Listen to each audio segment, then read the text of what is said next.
Bonjour à tous.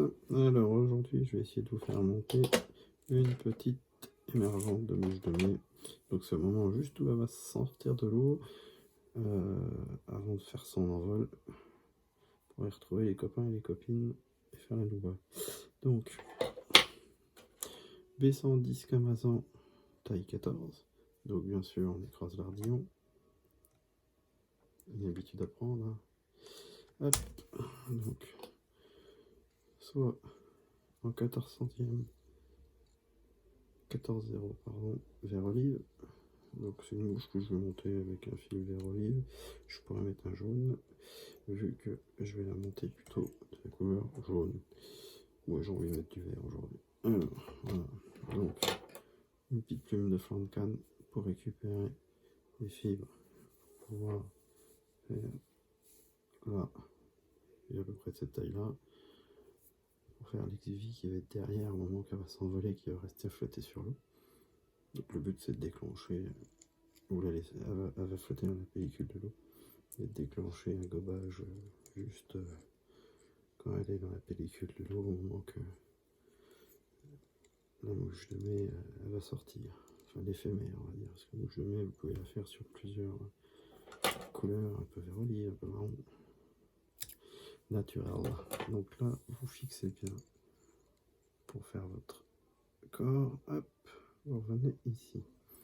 Là, donc deux solutions. Vous prenez un biodoigt. Donc moi, voilà, c'est des biodoigts hein, qui sont un peu longs que j'ai parce que j'ai ma copine Margot où je lui pique des plumes de temps en temps.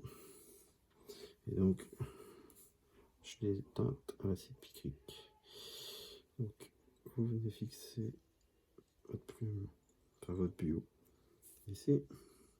Hop, vous conservez un tiers de votre hameçon vide. Ça vous permet par la suite de faire la suite de votre corps. Vous prenez une petite pince à racles. Je prends une petite, il n'y a pas très longtemps que j'utilise une petite pince à racles, mais je trouve que c'est plus précis, ça pince moins fort et on a moins de chances de casser. Alors je dis ça, puis je vais casser mon biodoigt au premier tour, espérons que non, mais bon.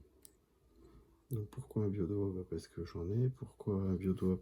Bah parce qu'ils sont blancs et je peux les teinter. Donc là j'ai teinte en jaune, en l'occurrence pour mon montage. Bon, après, il y a d'autres qui teintent. Vous avez des substituts Condor, vous avez plein de choses qui peuvent faire l'affaire. Et donc vous allez voir, au fur et à mesure que je vais tourner, il va se créer une petite collerette.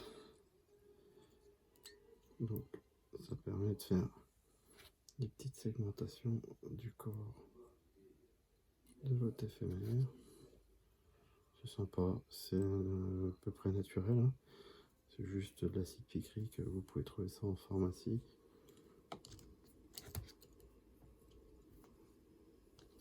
Hop.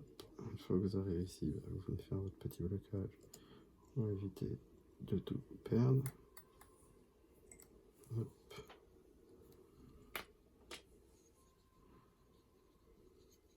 Sur cette partie là, vous allez mettre un petit peu. Donc moi j'utilise du lupine de lièvre teint jaune. C'est du lupine de lièvre naturel, teint jaune. Alors pas l'acide picrique, hein, parce que j'ai la chance d'avoir une petite boîte avec dedans du lupine. Donc vous faites une première petite enroulement, là c'est pour vous faire une petite assise. Pour après venir appuyer vos ailes de contre. Donc vous pouvez venir brosser un petit peu votre imitation. Et hop. Le but c'est de créer un petit effet vivant sur votre mouche. Ensuite pour les ailes, j'utilise une autre plume de flanc de canard. Donc toujours teint vert, langue jaune. Hop. Et là. Alors c'est comme vous voulez. Il y en a qui vont la mettre comme ça vous fait des ailes d'un certain sens. Il y en a qui vont la mettre comme ça vous fait. Moi j'ai essayé du côté, ma foi. Donc vous venez le mettre comme ça. Vous faites un tour ou deux. Et avant de serrer complètement, vous assurez que vous avez assez long. Là j'ai trop court. Donc je vais le reprendre. Voilà. On est pas mal. Donc là, vous insistez bien, vous serrez bien ici. Donc, vous prenez un petit peu de tubing, toute petite chouille que vous allez mettre là. Pourquoi? Parce que sinon, vous risquez de voir votre fil qui vous a servi à serrer votre plume ici. Et comme c'est pas ce qu'on veut, vous venez finir devant. Voilà.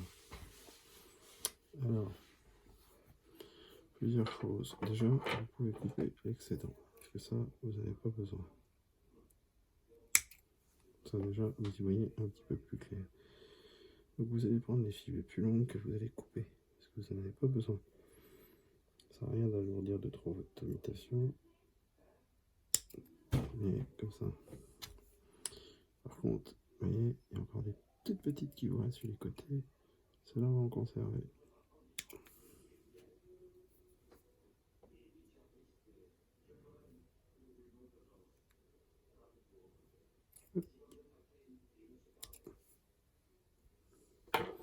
Et après, vous prenez votre plume et vous venez écarter les fils de chaque côté. Hop. Enlever une.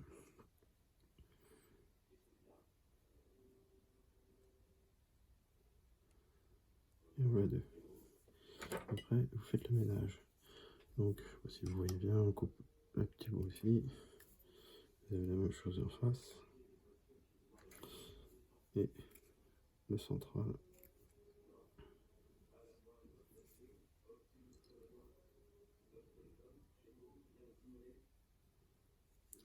Et là, vous venez couper le rachis au centre.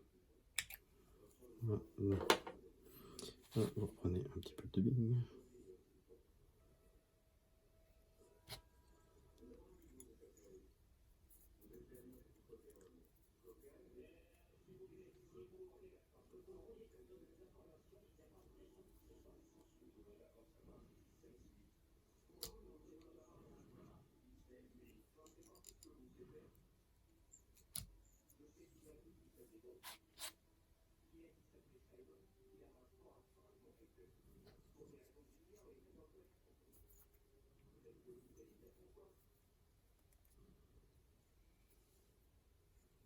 Hop, vous les ramenez bien vers l'arrière.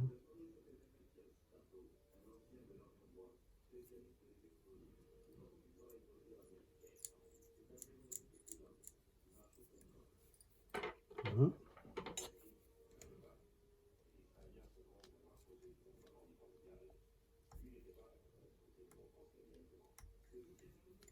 Tac, vous coupez l'excédent.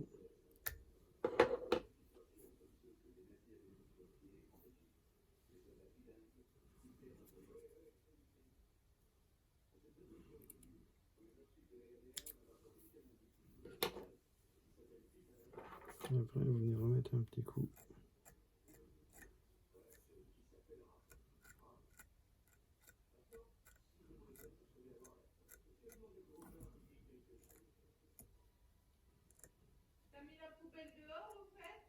Et voilà, couche terminée.